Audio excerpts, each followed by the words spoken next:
ನಾಂದಿಯೊಳುವರ ವ್ಯಾಜ ಮುನಿಬರ ದ್ವಂದ್ವಗಾನತನಾಗಿ ವಂದಿದುದ ಜಾಲನೆಗೆ ಶಕ್ರಾದ್ಯ ಮರಲಿಂಗರಿಗೆ ನಾಂದಿಯೊಳುವರ ವ್ಯಾಜ ಮುನಿಬರ ದ್ವಂದ್ವಗಾನತನಾಗಿ ಕವಿಗಳ ತಂದಳಿಗೆ ಬಲಬಂದ ಪಾಂಡವರು ಐವರು ಎಂದರೆ ಏಕಮತದಿಂದ ಇರುವಂತವರು ಎನ್ನುವುದಾಗಿ ಜನಗಣಿತವಾಗಿದೆ. ಆದರೆ ಇಂದಿನ ಪರಿಸ್ಥಿತಿ ಹಾಗಾಗಲಿಲ್ಲವಲ್ಲ. ಎಲ್ಲವೂ ಕಂಸಾಂತಕನೇ ಎನ್ನುವುದಾಗಿ ಭೀಮ ಆಡಿದ ಮಾತು ಇಲ್ಲಿಯವರೆಗೆ ದೇವ ಭಾವ ಎನ್ನುವುದಾಗಿ ಭಾವನೆಯಿಂದ ಕರೆಯುತ್ತಾ ಇದ್ದಂಥವನು ಎಲ್ಲವೋ ಕಂಸಾಂತಕನೇ ಸ್ವಲ್ಪ ಶ್ರುತಿಯನ್ನು ಏರಿಸಿದ. ಯಾಕೆ ಹೀಗಾಯಿತು? ಒಮ್ಮೆ ನಿಮ್ಮ ಇವರನ್ನ ಕರೆದು ನಾನು ಕೇಳಿದಾಗ ನೀನು ಹೇಳಿದಂತಹ ಮಾತು ತಮ್ಮಂದಿರನ್ನ ಕೇಳಬೇಕು ಎನ್ನುವುದಾಗಿ, ಅಣ್ಣನ ಅಭಿಮತವೇ ತಮ್ಮ ಸಹಮತ ಎನ್ನುವುದಾಗಿ ಎಲ್ಲರೂ ಒಪ್ಪಿಕೊಂಡವರು. ಆದರೆ ಸಹದೇವ ಮಾತ್ರ ಸಂಧಿಯ ಬೆಸುಗೆ ಹತ್ತದು ಎನ್ನುವುದಾಗಿ ಮಾತನ್ನ ಆಡಿದರು. ಆದರೆ ಸ್ವಲ್ಪ ಹೊತ್ತಿನ ಮೊದಲು ಭೀಮ ಮತ್ತು ದ್ರೌಪದಿಯ ಮತವು ಬೇರಾದಂತೆ ಅನ್ನಿಸಿದವು. ಅವನ ಮಾತಿನಿಂದ ಇವರು ಯಾವುದೋ ರೀತಿಯಲ್ಲಿ ಹೋರಾಟಕ್ಕೆ ಸಿಕ್ಕಿಕೊಂಡಿದ್ದಾರೆ.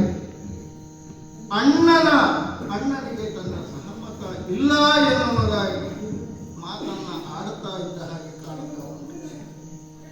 ಹಾಗಾಗಿ ನೀವು 12 ವರ್ಷ ವನವಾಸ, 1 ವರ್ಷ ಅಜ್ಞಾತವಾಸವನ್ನು ಪೂರೈಸಿ ಉಪಪ್ಲಾವ್ಯದಲ್ಲಿ ಬಂದು ನೆಲೆಸಿದಂತಹ ನಿಮಗೆ ದೃಪಜ ಪುರೋಹಿತರಾದಂತಹ ಶತಾನಂದರನ್ನ ಕಳುಹಿಸಿ ವನವಾಸ ಹಾಗೂ ಅಜ್ಞಾತವಾಸವನ್ನ ಪೂರೈಸಿದ್ದೇವೆ. ನಾವು ರಾಜ್ಯವನ್ನ ಹೋಗುವುದಕ್ಕೆ ನಿಮ್ಮ ಅನುಗ್ರಹವಲ್ಲವೇ ಬೇಕು ಅಂತ ಕೇಳಿದ್ದೆ. ಆದರೆ ಸಂಜಯನನ್ನ ಮೊನ್ನೆ ಅವರು ಕಳುಹಿಸಿದ್ದಾರೆ. ಆಗ ನೀನು ಹೇಳಿದಂತಹ ಮಾತು ಕಡುಗವಾಗಲಿ ನೀತಿಯಾಗಲಿ ಒಡೆಯ ಲಕ್ಷ್ಮೀ ರಮಣನಂತಹ ಎನ್ನುವುದಾಗಿ, ಸಂಧಿಯಾಗಲಿ ಸಂಗ್ರಾಮವಾಗಲಿ ನನ್ನನ್ನೇ ಕಳಿಸುತ್ತೇನೆ ಎನ್ನುವುದಾಗಿ ನಿನ್ನ ಧ್ವನಿಯ ಅರ್ಥ. ಆದರೆ ಇಂದಿನ ಪರಿಸ್ಥಿತಿ ಹಾಗಿಲ್ಲ.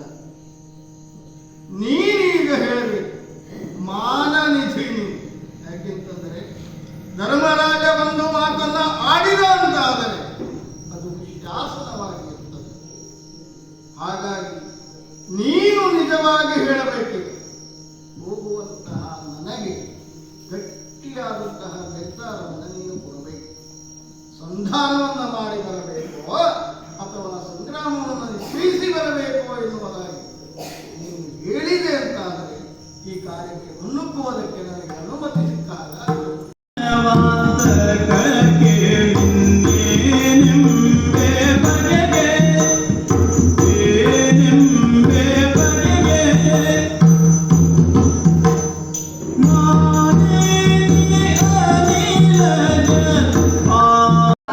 ದೇವಕಿ ನಂದನಾಯಚ ನಂದ ಗೋಪಕುಮಾರಾಯ ಗೋವಿಂದಾಯ ನಮೋ ನಮಃ.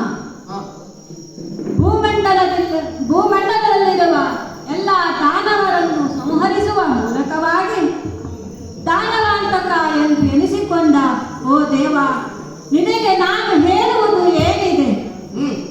ಜಗತ್ತಿನಲ್ಲಿ ಅಣುರೇಣು ತೃಣಕಾಷ್ಟಗಳು ನಿನ್ನ ಅಣತಿಯಂತೆ ನಡೆಯುತ್ತದೆ. ಅಲ್ಲದೆ ಬ್ರಹ್ಮಾಂಡವನ್ನೇ ಬಾಯಲ್ಲಿ ತೋರಿಸಿದ ಲೀಲಾ ಮಾಧವನಲ್ಲವೇ ನೀನು ಅರಿಯದೆ ಇರುವುದು ಏನಿದೆ? ಧರ್ಮೋ ರಕ್ಷತೆ ರಕ್ಷಿತ ಎಂದು ನಂಬಿ ಧರ್ಮ ಮಾರ್ಗದಲ್ಲಿ ನಡೆಯಲು ಪ್ರಯತ್ನಿಸಿದವನು ನಾನು.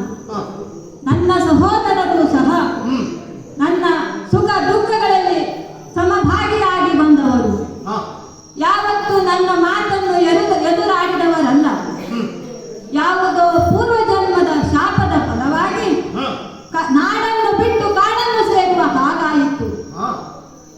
ಆದರೆ ನಿನ್ನ ದಯೆಯಿಂದ ಅಜ್ಞಾತವಾಸ ವನವಾಸವನ್ನು ಮುಗಿಸಿ ಬದುಕಿ ಬಂದಿದ್ದೇವೆ. ಕೌರವನಿಗೆ ಕೊಟ್ಟ ಮಾತನ್ನು ನಾವು ಉಳಿಸಿಕೊಂಡಿದ್ದೇವೆ. ಈಗ ಯೋಚಿಸುವುದು ಏನಿದೆ? ಪರದೇಶಿಗಳಿಗೆ ಏಕೆ ಭವರ ಈ ಭೂಪರಳು? ಪರದೇಶಿಗಳಿಗೆ